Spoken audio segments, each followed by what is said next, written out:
Chapter 4. I worked hard this summer.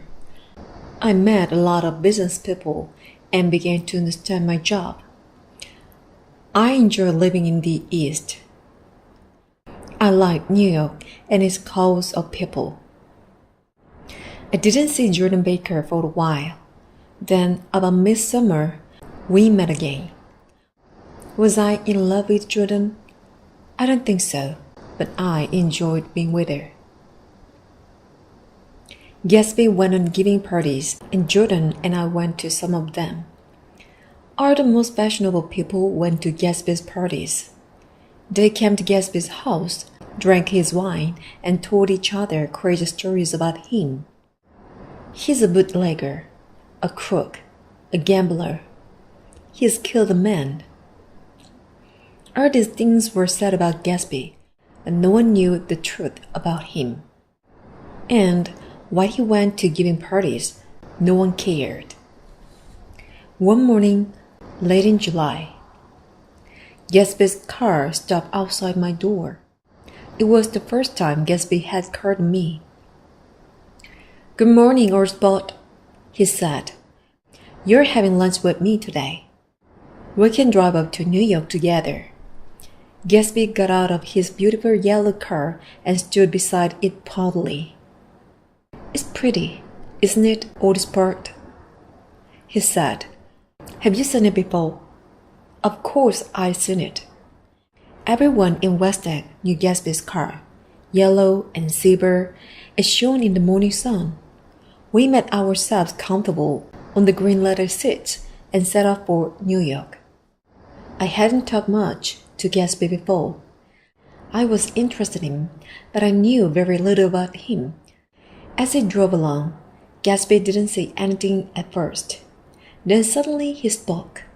"Look here, old sport," he said. "What do you think of me?" Before I could answer, Gatsby went on. "You must have heard a lot of stories about me. Well, now you're going to hear the truth. I'm the son of rich people in the Middle West. They are all dead now. I grew up in America, but I was educated at Oxford. All my family went there." Gatsby looked at me for a moment. He was talking quickly, and I didn't believe a word he was saying. "What part of the Middle West are you from?" I asked. "San Francisco." "San Francisco? But that's not—" "My family died," Gatsby went on in a slow, sad voice. "After that, I lived all over Europe. I traveled, collected jewels, hunted animals. I was spending money to forget something very sad. I was so sure now that Gatsby was lying that I almost laughed. Then the war came, old sport," Gatsby said. "I was glad. I tried to die, but I couldn't. I was a success. I won medals. Look, here's one of them." Gatsby took a medal out of his pocket. I looked at it in surprise. "Major J. Gatsby," I read. "For better, extraordinary." Then Gatsby took out a photograph. I always carry this too, taken at Oxford. In the photograph, some young men were standing outside the college gate. I recognized Gatsby. Was he telling the truth then? "I'm going to ask you a favor," Gatsby said, putting the photograph away. "That's why I've told you about myself. You will hear more this afternoon." "This afternoon?" "Yes, when you have tea with Miss Baker.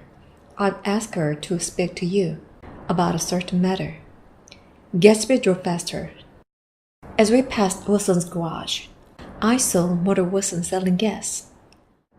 We raced on towards the bridge. There was New York on the other side of the river. I felt excited, as I always did when I saw the city.